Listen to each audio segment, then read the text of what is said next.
Big boss Malayalam season 6-ലെ ഇന്നത്തെ morning ടാസ്കിനകത്ത് Gabri പറഞ്ഞ ഒരു കാര്യം ചൂണ്ടിക്കാണിക്കാൻ വേണ്ടിയിട്ടാണ് ഇന്ന് ഈ വീഡിയോ ചെയ്യുന്നത്.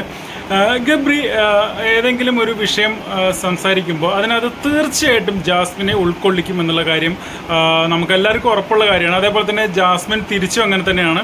എന്തെങ്കിലും പോസിറ്റീവ് ആരുടെയെങ്കിലും പറഞ്ഞാൽ തീർച്ചയായിട്ടും ജാസ്മിൻ പറയുന്ന ഗബ്രിയുടെ പേരായിരിക്കും. ഗബ്രി അതേപോലെ തന്നെ തിരിച്ച് ജാസ്മിൻ്റെ പേരായിരിക്കും പറയാൻ വേണ്ടി പോകുന്നത്. ഇവിടെ രാവിലെ സ്വന്തം വീട് പോലെ ബിഗ് ബോസ് ഹൗസിനെ കാണുന്നത് ആരാണ് എന്നുള്ളതാണ് ഒരു ചോദ്യം ഉണ്ടായിരുന്നത്. അതിൽ ഗബ്രി പറഞ്ഞത് ജാസ്മിനെയാണ്.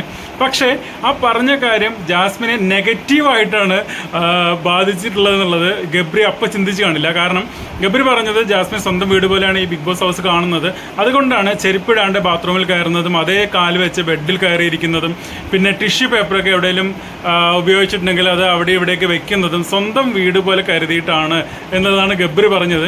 പക്ഷേ അപ്പോൾ എല്ലാവരുടെയും ആ വീട്ടിലുള്ള അംഗങ്ങളുടെ പലരുടെയും മുഖത്തെ ഭാവം കാണുമ്പോൾ നമുക്ക് മനസ്സിലാവും അത് നെഗറ്റീവായിട്ടാണ് പോയിട്ടുള്ളത് എന്നുള്ളത്. കാരണം സ്വന്തം വീട്ടിൽ അങ്ങനെ വൃത്തിയില്ലാതെ പെരുമാറുന്ന ഒരാളാണ് ജാസ്മിൻ എന്നുള്ള നിലയിലേക്ക് ആ ഒരു മെസ്സേജാണ് പുറത്തു പോവുക എന്നുള്ളത്.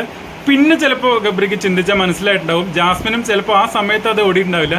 ഇനി ഇരുന്ന് ചിന്തിക്കുമ്പോൾ ചിലപ്പോൾ അല്ലെങ്കിൽ ആ വീട്ടിലുള്ള ആരെങ്കിലും തന്നെ ഇത് ജാസ്മിനോട് ചിലപ്പോൾ പറഞ്ഞ് അങ്ങനെ ഒരു ചിന്ത അവരിലേക്ക് വരാനുള്ള സാധ്യതയുണ്ട്. എന്തായാലും പോസിറ്റീവായിട്ട് പറഞ്ഞ കാര്യം ജാസ്മിനെ നെഗറ്റീവായിട്ടാണ് ബാധിച്ചത് കേട്ടോ.